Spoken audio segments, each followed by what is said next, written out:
Okay, y'all, as you can see, we're still in the backyard. That's because we have a lot of tomatoes to transplant, and as part of the patio to plate container challenge, I am growing several different types of tomatoes in 10-gallon grow bags. So in this video, I'm going to show you how I transplanted a homestead tomato into a 10-gallon grow bag and how I'm going to grow that while it's in that grow bag. So if you all are new here, welcome. And if you are returning, I am so glad to see you again. Let's get growing, y'all.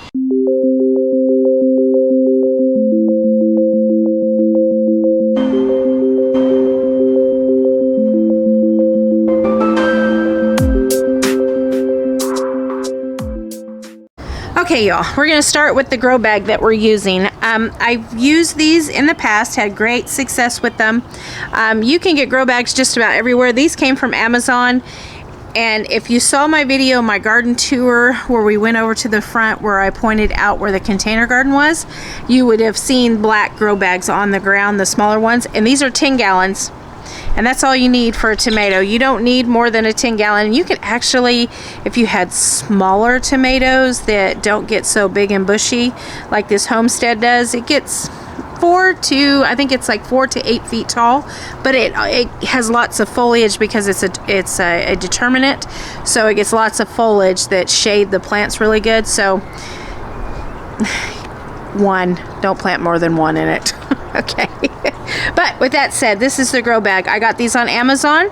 Again, the only disappointment that I have with these bags is last year I got 20 for $20. This year they were 20 for $40. So the prices have gone up. Okay, y'all. This Miracle Grow Performance Organics all-purpose container mix was on sale at Lowe's for $10 a bag. So I picked up, I think it was 10 bags of it. So I know it's a good soil. I've used it in the past, but you don't have to use this soil. You can use any soil you want, whatever you're comfortable with. This is just what I'm choosing to use because I was able to get it on sale. So let me show you how I do it.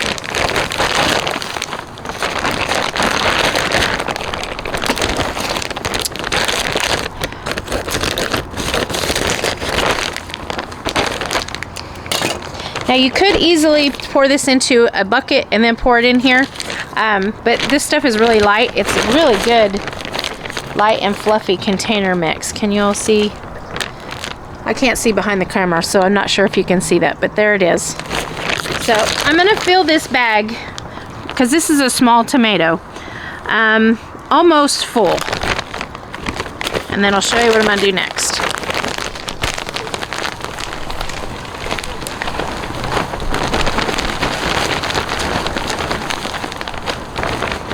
As you can see, it will probably take all of this bag to fill it up.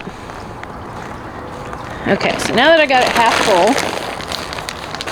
full, get my worm castings.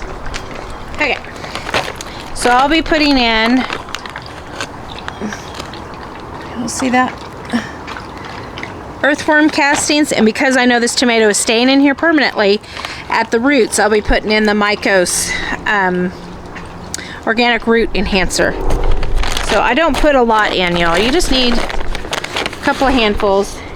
Now I know that this soil has a lot of good nutrients, but I really want to set, because this is in a pot, and you got to understand, when you grow something in a container, especially tomatoes, they're huge feeders. As you grow something in a container such as a tomato, as you water and water and water, the nutrients leave. So you want to set this plant up for the best success it can have for a long time. And with it being a determinate, that's the black cherry I just planted. Sorry. Here it is. This is a homestead. Now if y'all didn't see my transplanting, now yes, it is a determinate, and I'm taking those bottom leaves off, but that's because I'm going to bury it to about right there. And I'll show you why. You see these little hairs? Each one of those hairs is a potential brand new root. So I'm actually thinking, yeah, I think that's perfect.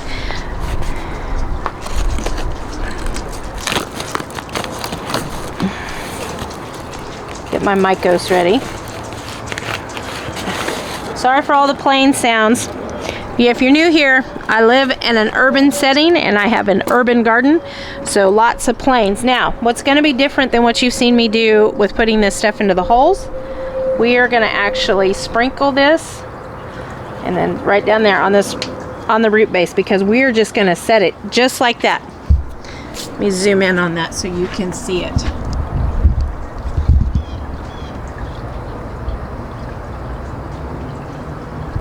Can you see how I just set it in there? Now I'm going to fill it up with dirt around it. Very gently. I got this large pitcher I'm going to use to do that with on the side here. This right here. Those things out of my way. Okay, so I'm just going to use this pitcher so I can very gently put it around. Now, homesteads.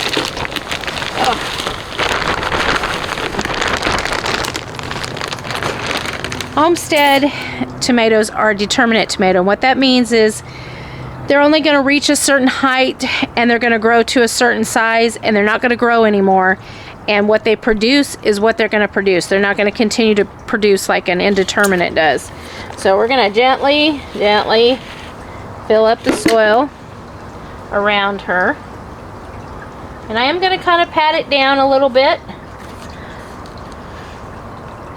Pat it down because we want it to be stable.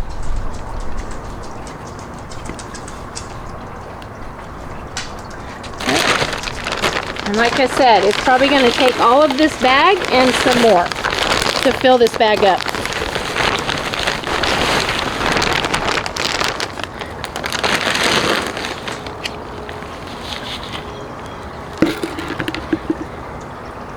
Now remember, I'm only going to fill her to here, or I'm only going to fill the dirt to here.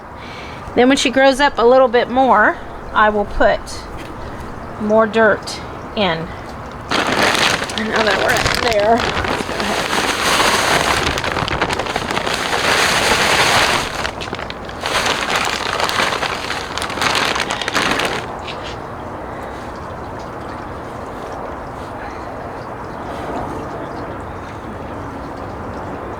Now this soil is damp, so and I watered her in really well.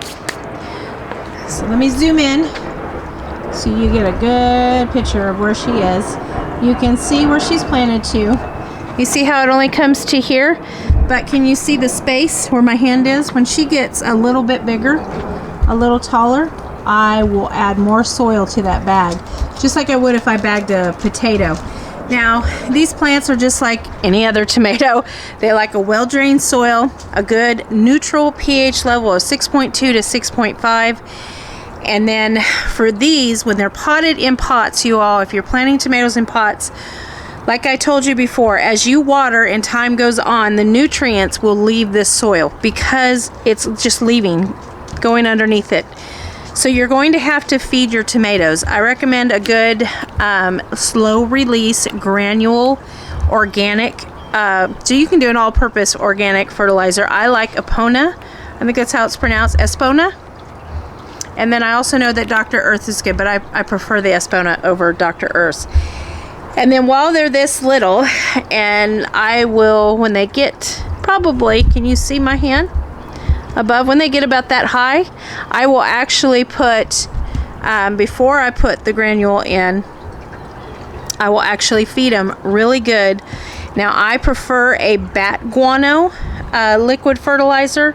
But you can use any liquid fertilizer that you want. You can use a fish emulsion. I also have a kelp, which is more of an all-purpose because I get that from my flowers. But my recommendation for tomatoes, if you're going to need a liquid fertilizer, is a bat guano liquid fertilizer. And you can find those on Amazon. I actually buy the powder, mix it in water, and then use it on all of my tomatoes. And here's some of my tomatoes over here. They're in bigger containers. They're a lot bigger than the ones that are out in the garden outside. But there she is. She's planted. This is, like I said, this is a homestead. Now a homestead, for those of you who live in North Texas and say you don't have any shade and you're worried about your tomatoes, this is the tomato you want to plant. This is a heat tolerant tomato. Like I said, it gets 4 to, I think it's I think 8 feet was the wrong estimate. I think that's a cherry tomato. I believe it gets 4 to 6 foot tall, but it gets nice and bushy, and what happens is the foliage covers the tomatoes.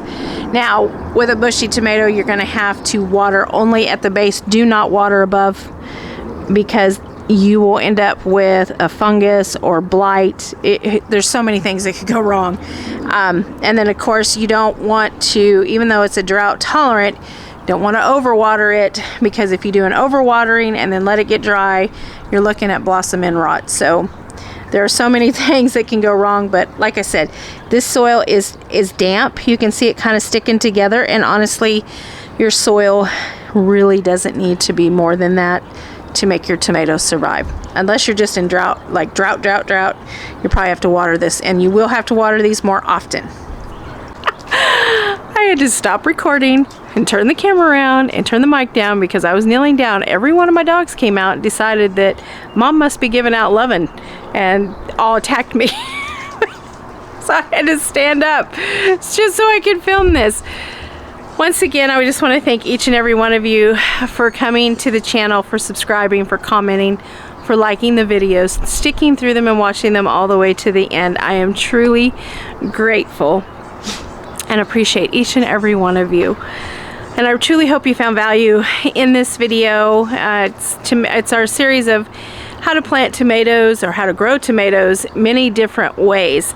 So if you are new here, don't forget to subscribe and hit that notification button, because new videos are posted often, and I would hate for you to miss anything. And until I see you in the next video, you all take care. You keep growing, and you take care of yourselves. Bye-bye.